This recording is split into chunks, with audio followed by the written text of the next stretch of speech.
Hello and welcome to Dragnet Live from OTRGold.com. I'm your host, Austin Bach. Thank you for being here. If this is your first stream, as it says down here, we're here every Monday, Wednesday, and Friday at 9 a.m. Pacific, listening to one episode of Dragnet until we have listened to all 310 episodes currently available. Today we're listening to episode 128. The title is The Big Hands. It originally was broadcast November 22nd, 1951.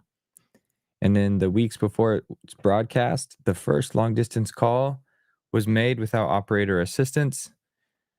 The first class cricket debut of future great Pakistani batsman Hanif Mohammed took place. I don't watch a lot of cricket, but I know some people that do. So if you're a cricket fan, maybe that name is familiar to you. November 17th, 1951, Britain reported the world's first nuclear-powered heating system.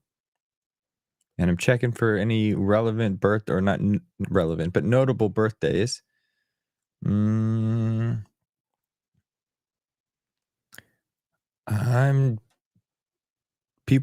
names of these people aren't popping out to me, but there's a link in the description if you want to click and share here. Oh, John Kennedy, the current politician, current senator from Louisiana, was born in Centerville, Mississippi. That's like the only one that pops out to me, but go take a look at that link and share any that are names of people that you recognize. We got a lot of people in chat already. This is cool. So good morning to Alfredo, Paul, Life with Roscoe, Dan, Film Noir Buff, Laura, Nell, So Over It, Gil, 7B and AZ, Bonnie, Mary, Addie, welcome. This is great. So I'm about to share my screen today. Just want to remind people of two things since we got some new people here. But I guess the people in chat have already subscribed. That's the prerequisite for chatting. But if you haven't subscribed and you're just kind of lurking and watching, well, thank you for being here. But also subscribe and help us get to 8,000 subscribers, because when we do, I'll give away one of these vintage-style Bluetooth radios. They're fun. I've given away a few of them at other milestones, but you can hear them. They even pair to each other if you have more than one. But you got this cream-colored or forest green one. But help us grow the channel. Help us, share this with your friends and subscribe. I'm putting these away. One sec. Power it off. All right. So that's a little incentive. And then tonight we have our member-only live stream. And so in the past, we've done this 4 times, which is something recently. They were member-only streams that one of the channel members could choose what we're going to stream. Tonight, we're going to do things a little bit differently. It's still a member's choice thing, but we'll actually open it up to everybody. So it's still member's choice. You have to be a member to choose what we're going to watch. But there's been some comments here in the chat that it's always fun with more people in chat. So come join us tonight at 6 p.m. We are going to listen to, or it's actually a video recommended by channel member Nell. And let me tell you real quick what it is. It's a film. It's a 50-minute film about the response to Orson Welles' War of the Worlds broadcast, which we've listened to on this channel. So it's kind of a meta thing. We're watching a film about a radio show, but it comes highly recommended from Nell, and we're going to watch it together. So stay tuned for that tonight. I need to record the little intro, pre-record the intro, and get it uploaded for that. Anyway, that's all I got to say before the show. So sit back, relax, grab your water, get ready, and I'll get the show started.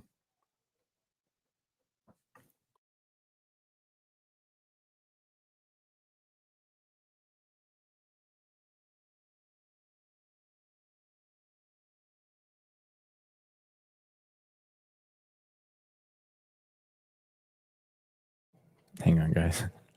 Here we go. The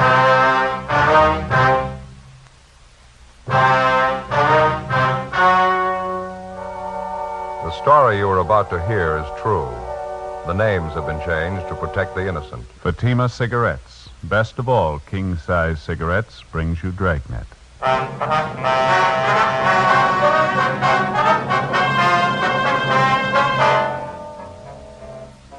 detective sergeant. You're assigned to homicide detail. An unidentified woman is found murdered in a hotel room. Cause of death, strangulation. There's no lead to the identity of the killer. Your job, find him. The latest Fatima sales report shows thousands and thousands of king-size cigarette smokers are switching to Fatima. For the month of October, coast-to-coast actual figures show Fatima sales are up 110%, or more than double. Fatima, best of all king-size cigarettes. Definitely the best quality in its class, but the same price as the cigarette you're now smoking. Remember, thousands of Americans are switching to extra-mild Fatima. Next time, insist on the best, king-size Fatima, in the distinctive golden yellow package.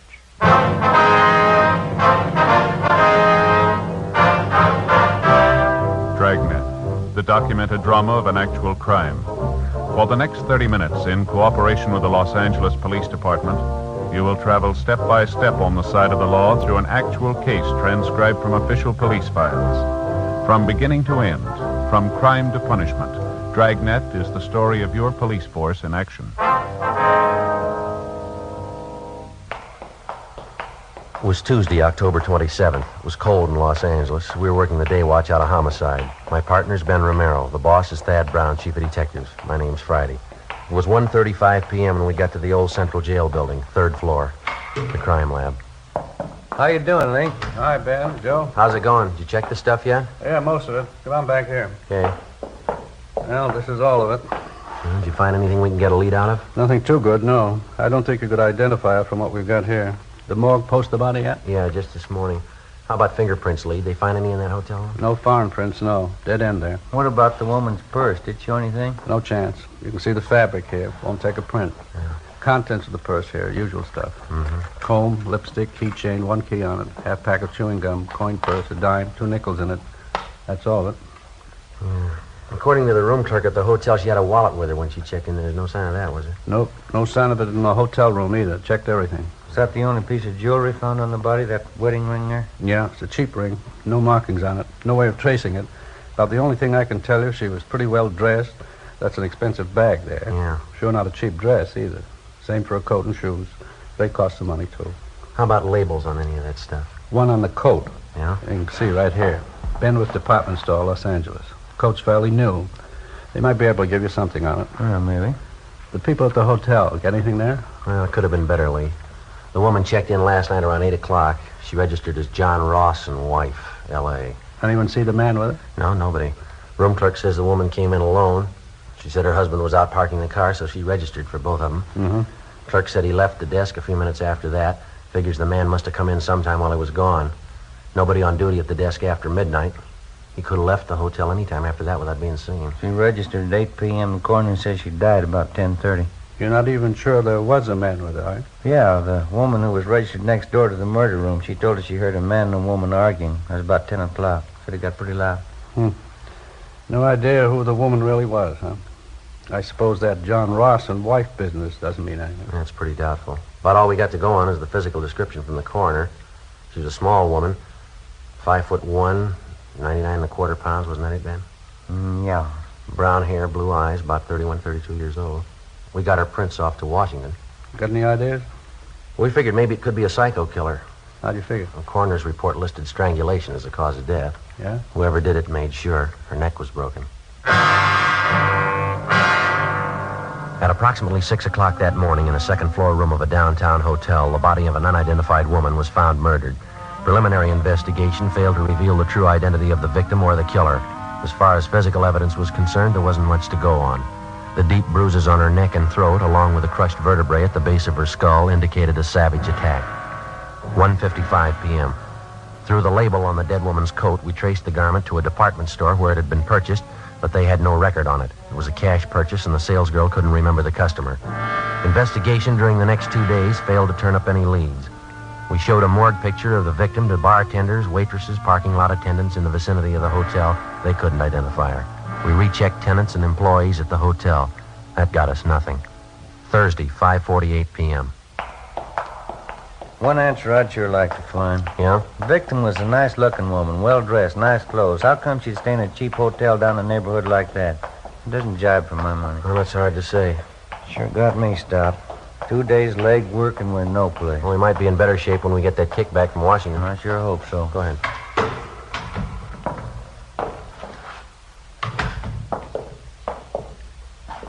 Hey, excuse me? Well, yes, sir. Can we help you? Well, no, I don't know. Guess that all depends. I'm waiting for a couple of detectives here. Well, who is it you wanted to see? A couple of detectives. Well, who are they? Well, it's pretty confidential, you know. I have to talk to them. Told me to see Friday and Romero. Ben Friday and Joe Romero, detectives handling the case. Yes, sir. I'm Joe Friday. This is my partner, Ben Romero. We're handling the case. What do you want to see us about? You said you were working on that murder case? That woman they found in the hotel? Yes, sir. That's right.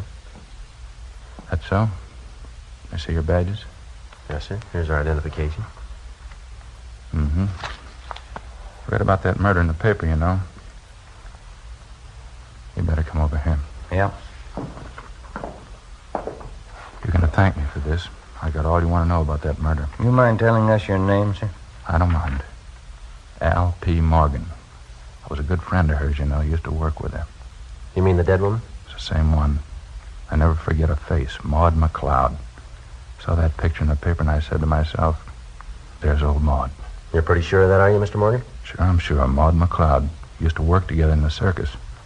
Maud was a bareback girl, you know, best in the country, real trooper. What makes you so sure it's the same woman, Mr. Morgan? When was the last time you saw this friend of yours, this Maud McLeod? Well, I used to see her all the time. Worked the old cells photo together. Got a photo of her. You mind if we take a look at it, sir? That's why I came down here. I want to help out. She's got to be identified. Well, let's see. Got it here somewhere. It's old Maud in her circus costume. Yeah, here it is. Take a look at that. It's Maud, ain't it? Well, I don't know, sir. Doesn't seem to be too much resemblance here. Is that right? Afraid you've made a mistake, Mr. Morgan. Thanks for your cooperation anyhow. Appreciate you coming in. Well, sure, it was Maud. I get it. Homicide Friday. Oh, yeah, Frank. Uh-huh. Is that right? What'd it say? Uh-huh. Yeah. Okay, fine. No, we'll pick it up. Yeah, thanks. Anything? Communications. They got the kickback from Washington on the dead woman's fingerprints. Any luck? They got her identified. She worked at an aircraft plant during the war. Name's Doris Frazier. I can't help but think you fellas are missing a bet. I knew that dead woman. Well, she's already been identified, Mr. Morgan. We know who she is. Her name's Doris Frazier. That's so. Yes, sir, that's right. Well, what do you think of that? Old Maud. She went and changed her name.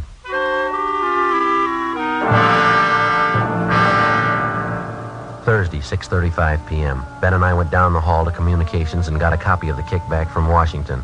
The murder victim was identified as Doris Eileen Frazier. She applied for a position as a typist at the Eagle Aircraft Plant in Burbank in 1942. Next morning, we checked the personnel office at the plant, and we found that Doris Frazier had been employed as a typist from 1942 to 1944.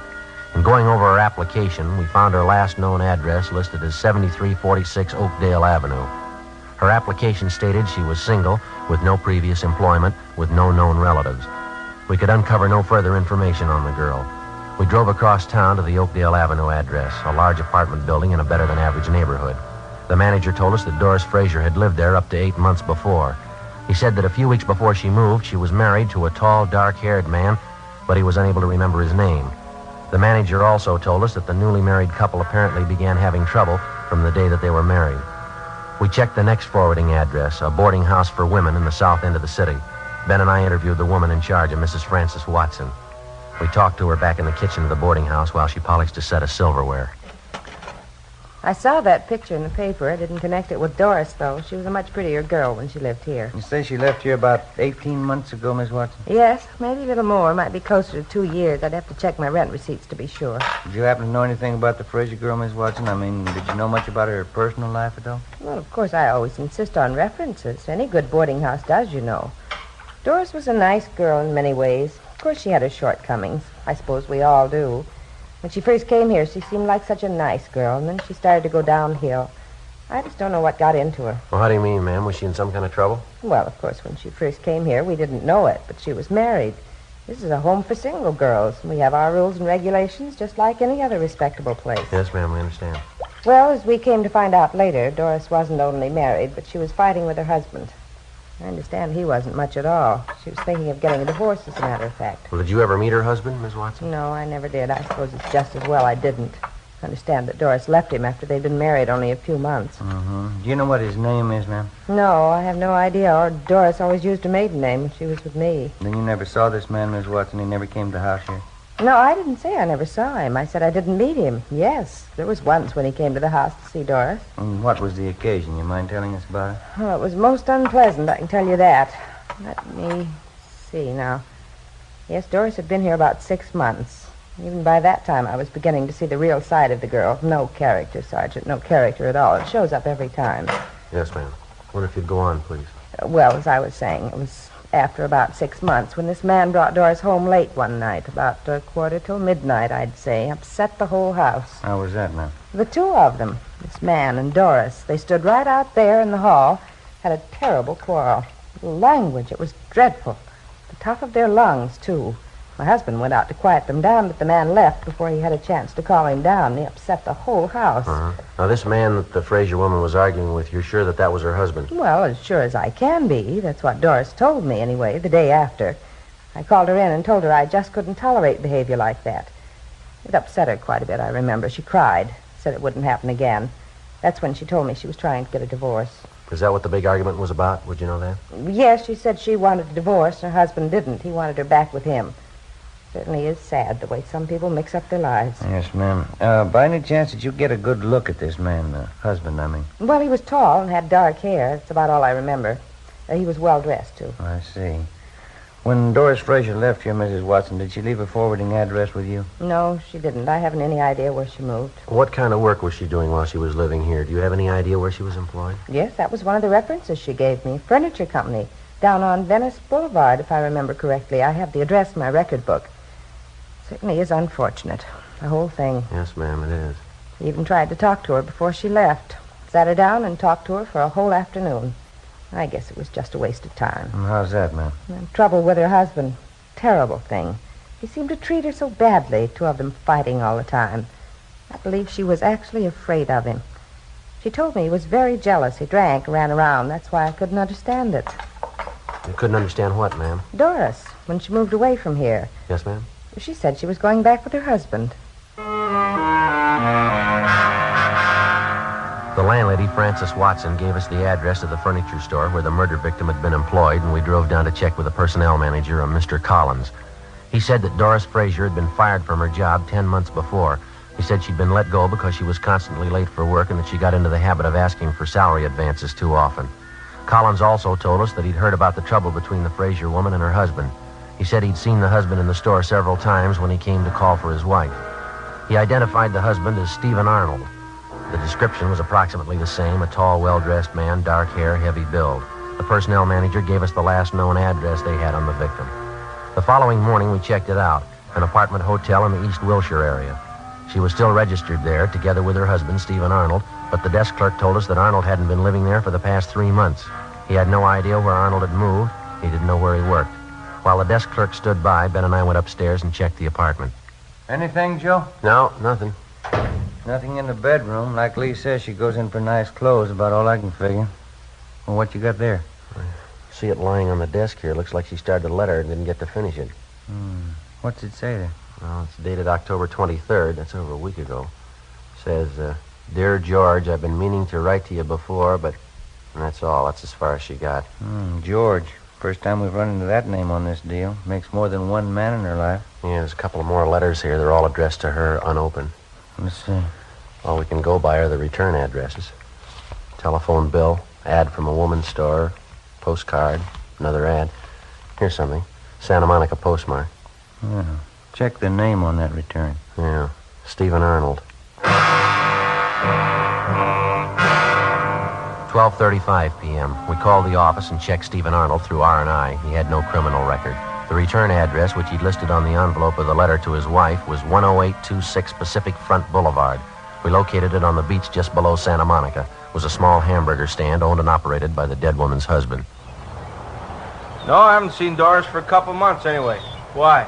I understand you had an apartment with your wife in the East Wilshire neighborhood. Is that right, Mr. Arnold? Yeah, that's right. Mind telling us why you left? No, I don't mind. Want to move closer to my work, that's all. That place is way too far out. Well, how is it your wife didn't move with you, sir? She wanted to stay close to town. Doesn't care for the beach much. Bad for his sinus, I guess. Well, did you have an argument with your wife, Arnold? Some kind of a disagreement? Is that one of the reasons you moved? Yeah, you might call it that. We're getting a divorce. Is that so?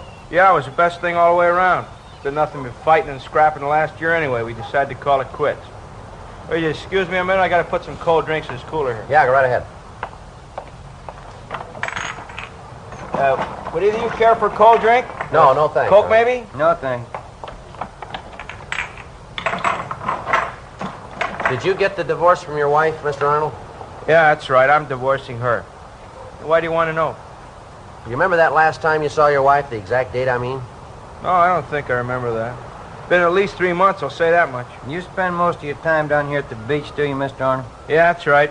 I get into town once or twice a month. They sure you would like a Coke? No, I no wouldn't, thanks. I think I'll have one myself if you don't mind. Sure, I get a cold one here. Water sure is cold. How about last Tuesday night, sir? You happened to be in town that night? Oh, last time was 2-3 weeks ago anyway. Went in to see a show. I was working here last Tuesday night. Work every night except Monday. It's the only night I'm closed up. Uh-huh. Is there anyone who can vouch for that? I don't think I get this. Why do you want to know? Well, is there anybody who can vouch for you? Well, sure, half a dozen people anyway. A fellow runs a place next door, the guys in the rest of the stalls up and down the way here, they can all vouch for me. I work till 1 a.m., same as usual. Hey, just a minute. Hey, Vic! Vic! Yeah, Steve. Hop over here for a minute. Something I want to talk to you about. Yeah, just a minute. Okay, Vic, thanks. He'll be right over. Hey, you fellas want a cup of coffee or anything? No, I wouldn't. Like to have change for that cigarette machine, though, if you don't mind. Oh, sure.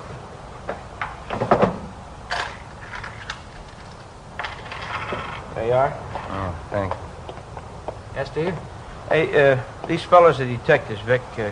Guess about some kind of jam my wife got into. They want to know where I was last Tuesday night. Yeah? They want somebody to vouch for me. Sure. Did you see Mr. Arnold last Tuesday night? I was working next door. Steve was here all night.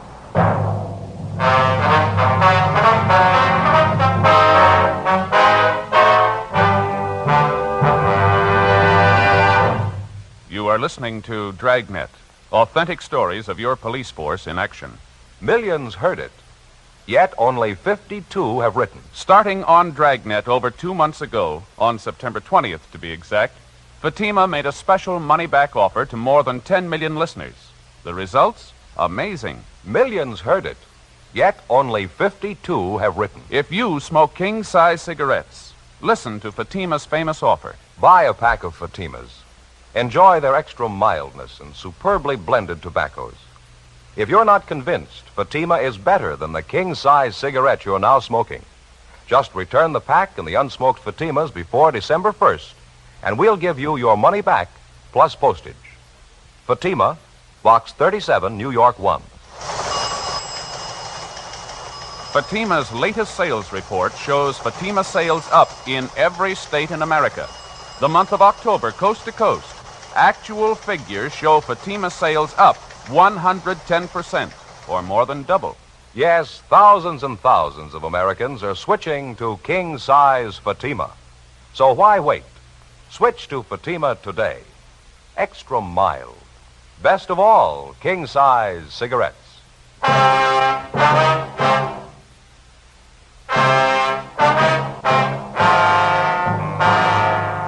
Saturday, October 31st, 2 p.m. Ben and I checked with a dozen different concession operators in the neighborhood of Stephen Arnold's eating place.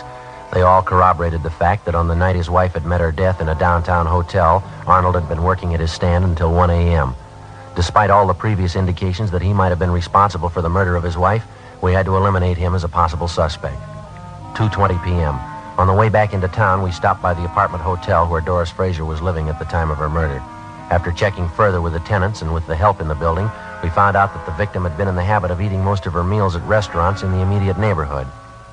After some 2 hours of checking and running into 6 restaurants, we found a small coffee shop 4 blocks from the apartment building where one of the waitresses identified Doris Fraser's picture. Yeah, that's her, officer. Terrible picture, though. She looks so much older. About how often would you say Miss Fraser came in here, ma'am? Well, 3 or 4 times a week, I'd say. The bus stop's right out there on the corner. She'd usually have breakfast, then grab the bus and go to work. Some nights coming home from work, she'd stop in here for dinner. Nice girl, quiet. Did you get to know her at all, miss? I mean, did you happen to know any of her friends here in the neighborhood? No, as I say, she was a quiet person, not very talkative. Usually read while she was eating, book or magazine. Uh-huh. Did she ever come in here with anyone else? Do you know that? Yeah, quite a few times. She seemed to have a boyfriend. Of course, she was attractive, small, you know, but real cute looking. Mm-hmm. Do you happen to know any of these men? No, I'm sorry I don't. Any one of them in particular she came in with very often? Well, let's see. I think there was one. Blonde, good dresser, kind of tall, good looking. They usually came in together for breakfast. How long ago was this, miss? Do you recall? Oh, I'd say up until a couple of weeks ago. I usually waited on him in the morning. That's how I happen to remember. I see. Did you ever happen to hear this man's name? Let me see. George, I think that was it, yeah. Uh-huh. Would you happen to know if he lives in the neighborhood? No, I'm sorry, I don't. Has this man been in here during the past week, do you know? Yes, he has. He came in for breakfast What day was that? this morning. Before we left the coffee shop, we questioned the cashier who came up with the information that the man known as George usually left his car parked at the service station across the street. We left our card and asked the cashier to call us in case the suspect returned. At the service station, they also remembered the man known as George, but they told us he hadn't been in for the past month. They'd done some work on his car for him in the past, so they had a record of his license number. We called our DMV and found that the car was registered to a Carl Lucy in East Hollywood. 4:45 p.m. We drove out and interviewed Lucy at his home, but he came nowhere near the description of the suspect. He told us that he had purchased the car 6 weeks before from a man known as George Crane. He described Crane as tall, blonde, and well-dressed. From the bill of sale, we got Crane's address, a motel on East Manchester. The manager there told us that George Crane had moved a week before. He said that Crane had left no forwarding address, but he did remember where he worked. He was a driller in one of the oil fields down in Long Beach. We checked the oil company's personnel office downtown, but they were closed for the day. 6:18 p.m. We went back to the office and pulled the package on George Crane from R&I. Get anything on him? Yeah, he's got a record. Here's the package here. Yeah. Nothing very heavy. Drunk charge 2 years ago, another one last year, disorderly conduct, resisting arrest. That's about all. Let's see. Yeah, description checks out all the way. You called the night office of that oil company, did you? Yeah, they couldn't tell us anything. Said call back first thing in the morning. Want to reach I it? got it, yeah. Homicide, Friday. Who? How's that, sir? Oh, yeah, sure. Yes, sir. No, sir, I'm afraid not.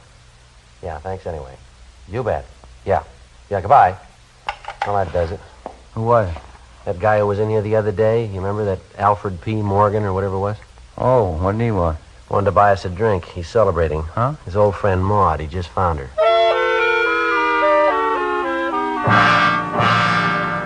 8 a.m. the next morning, we checked with the personnel department of the oil company's downtown offices. They told us that George Crane was employed as a driller, that he'd been working for the company for the past 5 years, and that he had a good employment record. They told us he was on the day shift and that he was scheduled to report for work on Rig 619 at the Long Beach field at 8 o'clock that morning. Ben and I got in the car, drove down to Long Beach, where we located the murder suspect, George Crane, at work in the field. Doris Fraser? No, I'm sorry, Sergeant. I don't think I know anybody by that name. How about Doris Arnold, Mr. Crane? Would you know anybody by that name? Arnold? No, I'm afraid not. What's it all about? You own a car, do you, sir? Yeah, that's it right over there, that dark sedan. Yeah. Have you had it long? Oh, I've had it a couple of weeks. Last one I had was giving me a lot of trouble. Did you trade it in? No, I sold it to a private party. Fell out in Hollywood. You mind taking a look at this picture, Mr. Crane? Yeah. Doesn't look like anybody I know. Why, am I supposed to? We think you should, yes, sir. I don't think I'll follow you. Do you spend any time around the East Wilshire district, Crane? East Wilshire, you said? Yeah. No, I've probably been over there a couple of times. Not lately, though. How about the coffee shop on the corner of Gramercy and Marengo? You ever been in there? Not that I remember, no. Well, a waitress in that coffee shop and the cashier, too. They say they've got a pretty regular customer. He fits your description exactly. You sure you've never been in there? Well, I'm not positive. I wouldn't swear I've never been in the place. What's the difference, anyway? Well, how about that service station across the street from the coffee shop?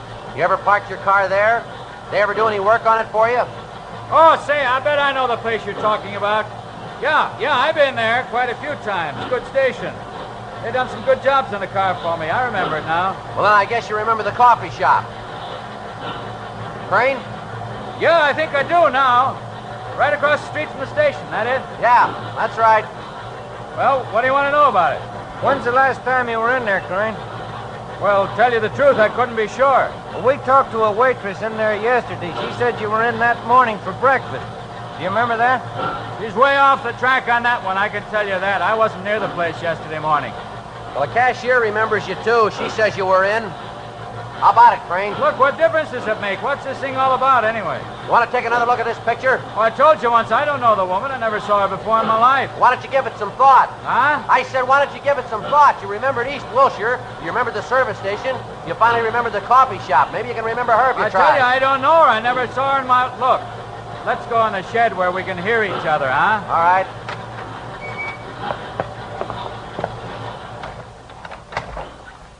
Yeah, that's a little better, huh? The waitress in the place says you were in there quite a few times with a woman. You usually came in for breakfast. You stopped going there about 2 weeks ago. I don't know her. What's the matter, Crane? You figure you got something to hide? I don't know what you're talking about. I don't know her. What do you figure she's got to do with me, anyway? We checked her apartment, mister. We found a letter she was writing to you. You about ready to tell us? What's a letter? That doesn't mean anything. Can't prove anything by the letter. What are you thinking, anyway? We think you're lying, Crane. We think you got a reason for it. What do you say? Doesn't prove anything. Maybe I knew her, and that doesn't mean anything at all. We think it does. Yeah? We think you killed her. That the way it looks to you? That's the way it looks. I don't think you can prove it. We're going to try. Now, how about it? Will it go any easier for me if I admit it? That's not up to us. I don't know why I did it. What am I going to give for a reason? I don't know why I killed her. I wouldn't know, Crane. Didn't really have any reason. That sounds funny, doesn't it? No reason at all. I just killed her. What am I going to tell him? If I don't have a reason, how can I ask him to let me off easy? How can I ask him? I don't know, but they'll have an answer.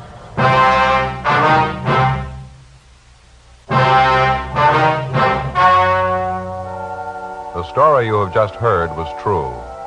The names were changed to protect the innocent. On February 8th, trial was held in Superior Court, Department 92, City and County of Los Angeles, State of California. In a moment, the results of that trial.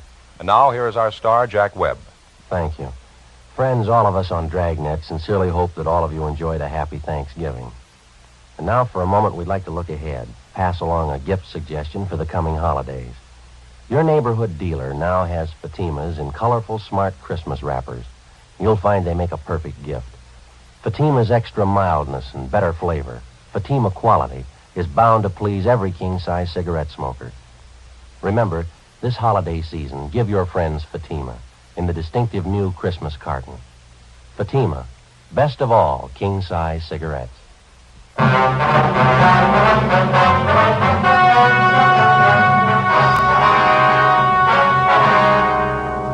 George Martin Crane was tried and convicted in Superior Court of murder in the first degree. He is now serving a life term in the state penitentiary.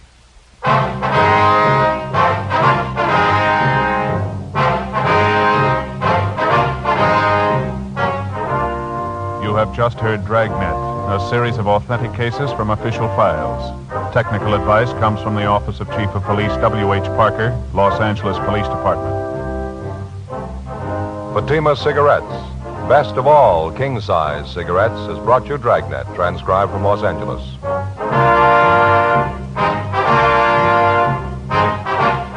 Next, Counter Spy fights international intrigue. Stay tuned to NBC.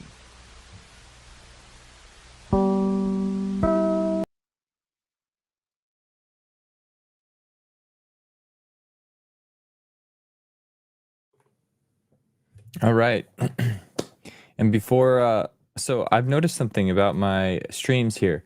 If I cut off audio, like exactly when I stop saying it, the stream is like never makes it out all the way. So if you didn't hear all three chimes, my apologies. I heard all three chimes before I clicked X, but I forget that I have to like let it delay a little bit. So I'll try and remember that. Okay, chat was crazy today. I'm gonna have to go back and listen to the story again because I was just trying to keep up with chat, but that's a good problem to have. So thank you everybody for just having fun today. It's a good time. Okay, so just a reminder, tonight at 6 p.m. we're going to be doing a members I'm just going to call them members' choice. I was saying members only. It's a members' choice live stream. So it's going to be open to everyone, but channel members get to choose what we're watching. Tonight's selection is picked from Nell, who's been in chat. Normally, in the past 3 we've done, it's been a radio show. This time, it's a film about a radio show, 50-minute film about a radio show. So come check it out. Okay. But with that, I'm not caught up on the most recent chats. I'm going to do that after the end. But thank you all for tuning in today. I wish you all a great Wednesday and hope to see you all tonight at 6. Cool. Until then, see you later.